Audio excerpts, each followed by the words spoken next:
para que o que manqueja se não desvie inteiramente, antes sejam sarados.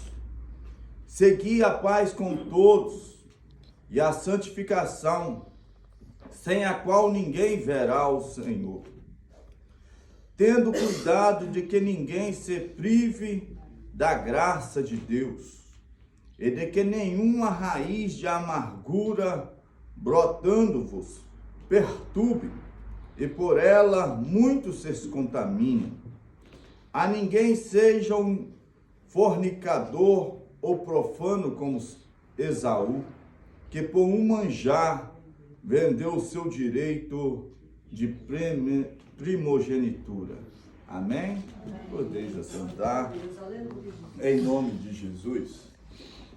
Ele começa a nos exortar nessa escritura e ele começa dizendo: tornai. Ele está querendo dizer assim, outra vez, como algo que tinha deixado de ser uma prática, uma atitude do povo de Deus. Como o povo de Deus tinha deixado essa prática. A qual prática? A prática da oração.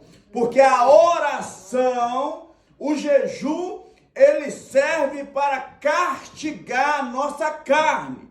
Mas a oração, ela serve para o alimento para a nossa alma.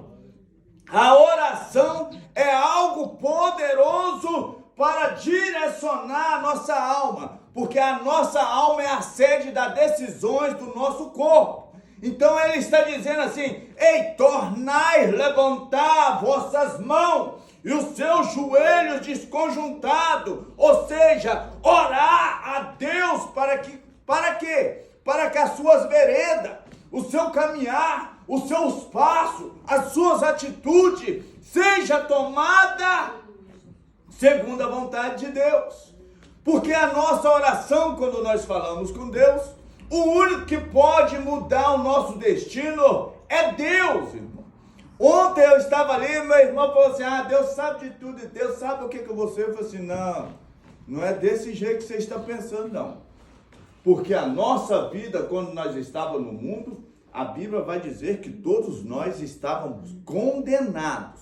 O que é condenado? Sentença ao fogo do inferno. Então, quando nós aceitamos Jesus, uma nova história começa. E essa nova história é Deus que vai escrever. Então, quando nós falamos com Ele e nós pedimos a vontade de Deus é boa, é perfeita e é agradável. Então, a nossa vida não pode ser lançada ao vento e o vento direciona onde quer que seja. Não, a nossa vida tem que ser lançada na mão de Deus, que é poderosa para guerrear a nossa peleja. Porque se nós for deixar a nossa vida como quer, nós estamos vivendo numa guerra e as pessoas não entendem isso. Que nós vivemos numa guerra. Jesus não era Deus, irmão. Ele não veio no ventre, não foi gerado por Espírito Santo de Deus. Mas quem queria matar ele? Não, dentro do ventre, quando criança. Deus não podia guardar. Não podia. Mas Deus falou o quê? Foge para o Egito, José. Porque vai matar a criança. Jesus podia morrer fora da hora. Mas quando a nossa vida está na mão de Deus, nós somos guiados por Deus, Deus vai falar: ei, foge para lá, você está numa guerra. É uma guerra. E a oração, ela faz o crente ser vitorioso. Aleluia. A oração, ela vai mudar o curso da sua vida. Aleluia. A oração, ela vai te direcionar aonde você vai chegar, aonde Deus quer que você chegue. Aleluia. Mas quando nós levamos a nossa vida ao léu, irmãos, da nossa maneira, do nosso querer, nós esquecemos que Deus, ele é a própria verdade. Ele é a justiça. Ele sabe de tudo. Mas quando nós não entregamos a nossa decisão a Ele, nós perecemos. Por causa de quê? Porque Ele deu para nós, irmão, algo muito perigoso, chamado livre-arbítrio. Decisão de escolha. Esse é o grande problema que o homem tem que conviver com ele. Porque quando nós deixarmos o livre-arbítrio da nossa vida, por isso que ele vai falar para nós, aquele que quiser vir após mim, negue a si mesmo, você perde o seu livre-arbítrio. É quando nós entendemos que Ele tem a verdade, Ele é o caminho, Ele é a solução, Ele é a nossa vitória, e nós entregamos a Ele os nossos olhos e dizemos, eu já não ando com o meu, mas eu ando com o dele, que é a verdade, que tem os olhos como chama de fogo, que tudo vê, tudo sabe, tudo conhece. Aleluia. É quando nós entendemos que Deus, ele pode. Aleluia. Ele é o único que pode mudar. Ele é o único que pode nos ajudar. Mas quando nós não entendemos isso, irmão, nós somos como Esaú e Jacó, nascido do mesmo ventre, irmão. Gêmeos, filho da mesma mãe, filho do mesmo pai, mas um tomou a direção para cá e o outro para lá. Um queria viver segundo a sua vontade, segundo as coisas deste mundo. O outro queria viver segundo a vontade do pai. Mas, pela lei, o primogênito era o herdeiro da bênção. Mas o primogênito não quis a bênção. Ele vendeu, ele desperdiçou. Só que a Bíblia agora vai trazer nós, irmão. Esaú representando o homem segundo a carne. Jacó representando o homem espiritual. Nós, como não estava no mundo, nós representava como Esaú tomando as decisões erradas. Nós aceitamos Jesus, nós passamos a ser como Jacó, agora sendo Israel, nação de Deus, povo de Deus. Ou seja, nós não podemos querer viver como Esaú, tomando as decisões erradas, vendendo a nosso direito de primogenitura por um prato de manjar, como as coisas dessa terra. Nós trocamos Deus pelo dinheiro. Nós trocamos as coisas de Deus pelas coisas materiais. Corremos atrás das coisas dessa terra e esquecemos de buscar aquilo que Ele vai dizer. Buscar em primeiro lugar o reino do céu e a sua justiça. Ademais, será que as coisas dessa terra aqui é justiça, irmão? Não, é demais, não é? Sim. E ele está falando, não, busca primeiro lugar. Aleluia, Jesus. A daqui Glória a Deus. é para depois. É depois. Ela será acrescentada, ela vai virar na sua vida como sinal de bênção. Amém. E Esaú, ele trocou. Ele era o primogênito. Você sabe o que é que nós somos, irmão? Você sabe o que nós somos? A Bíblia fala que nós fomos feitos como primícia de Deus. O que é primícia, irmão? Primeiro. Somos primeiro, como Cristo é a primícia.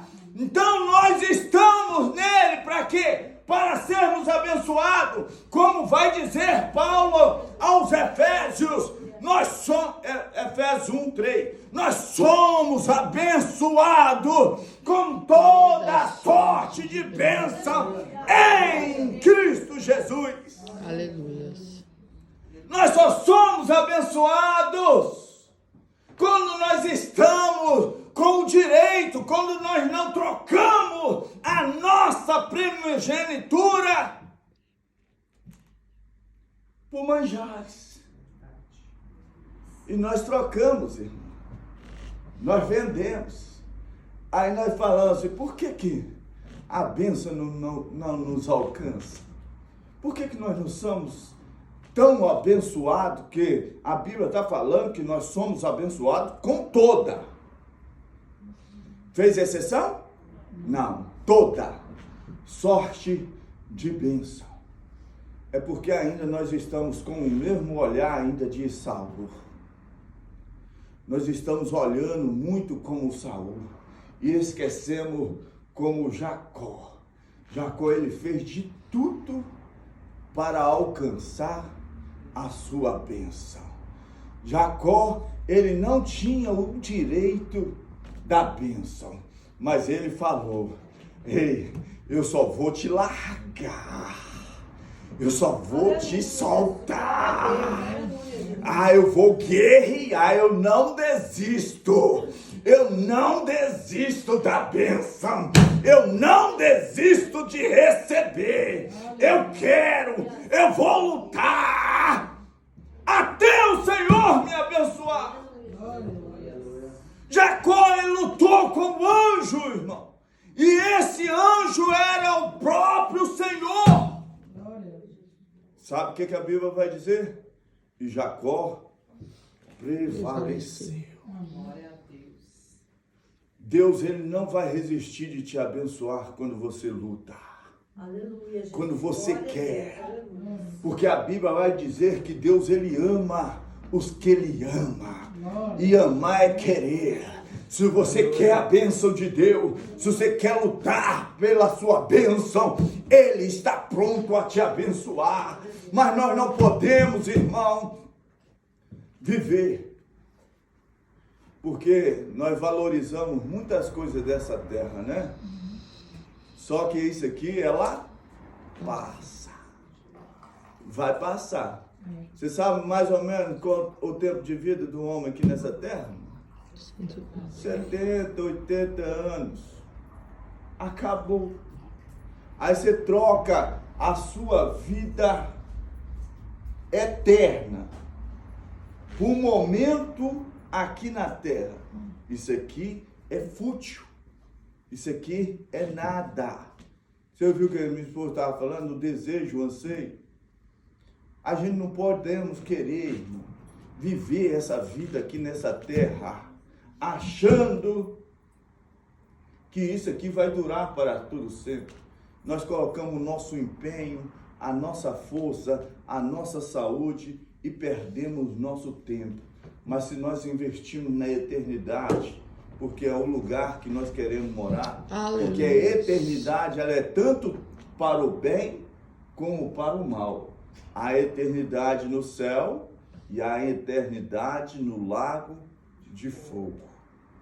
Porque o inferno ainda não é o fim, tá, irmão? O inferno é simplesmente a prisão. Todos aqueles que morreram sem Deus estão lá aguardando aquilo que será pior do que o inferno. Nós falamos muito no inferno, né? Mas ainda o lago de fogo é pior do que o inferno.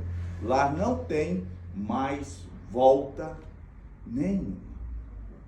Que nós possamos entender com essa exortação.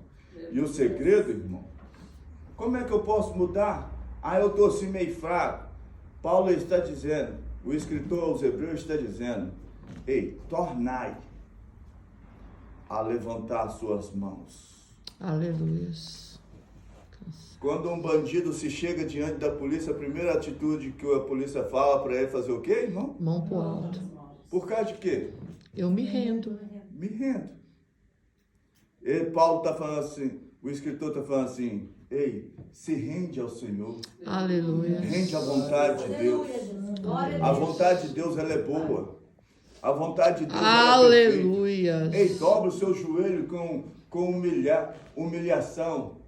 Porque Deus, ele exalta os humilhados, mas abate o soberbo. Ele está falando, ei, se dobra, se rende, se entrega, porque você está dizendo, ele tem poder, ele pode pode mudar, Ele pode fazer, Ele pode direcionar a sua vida, mas para isso eu tenho que entender que eu estou errado e eu preciso de Deus. Amém? Nós precisamos de Deus, irmão. Amém. Nós precisamos mais de Deus. Amém. E nós precisamos orar mais. Nós precisamos se entregar à vontade de Deus. Amém. Amém? Vamos ficar sobre os nossos pés.